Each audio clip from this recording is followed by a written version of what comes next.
I'm Reverend Dr. Brian Eslinger, the minister at the Unitarian Universalist Fellowship of Ames. I'm here today in support of marriage equality. I've seen so many families in our congregation, in our town, that have been positively affected by being able to legally marry, being able to have the kind of support that all families should have from our state. And so I'm just really pleased to be here to thank our legislators who are all in support of marriage equality. We had the opportunity last weekend, a new family was visiting our congregation, and they lived in Boston, but were finding themselves priced out of living in Boston. And so they unfolded the map on the table and said, where can we go in this country where our 5-year marriage will be safe, where we can continue to be a family with our 18-month-old son? And they picked Iowa. And so they moved here and are so happy to be in a place where they know their marriage is safe.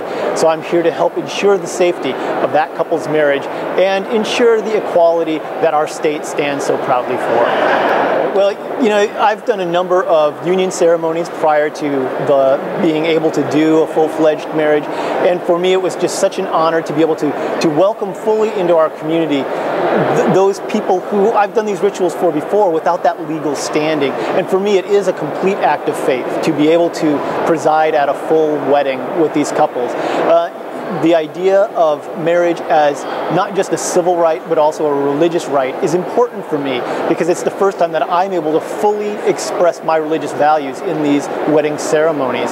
So it is a matter of religious equality to allow those congregations for whom the act of marriage is extended to these couples to be able to fully do this ritual in the same way that we do it for other couples.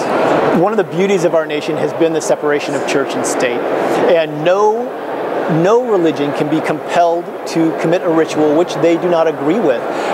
There was a time in our clergy group in Ames where we were talking about how we did weddings, how we did these ceremonies, and each one of my colleagues said before they would marry a couple, they had to join the church, they had to stop living together, different things. They all had certain bars that they would put.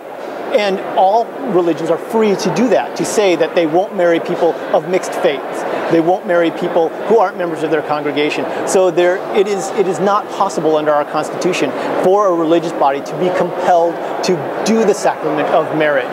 That's one of the differences between a civil marriage and a religious marriage. What this does is it enables me to fully preside at the religious marriage which my congregation supports. There is the argument being made that this restricts the faith of others. And I want to be here as a person of faith to say how it actually opens up that faith possibility for people of faith like myself. And to be able to say that there is a faith perspective that says that this is honoring the worth and dignity of all human beings by allowing this law to be what governs our land, what governs our civil marriages. So there is a strong faith perspective beyond just being able to commit the ritual that says this is what it means to be human. This is what it means to be a just society, to allow all people, all couples to have that right of marriage.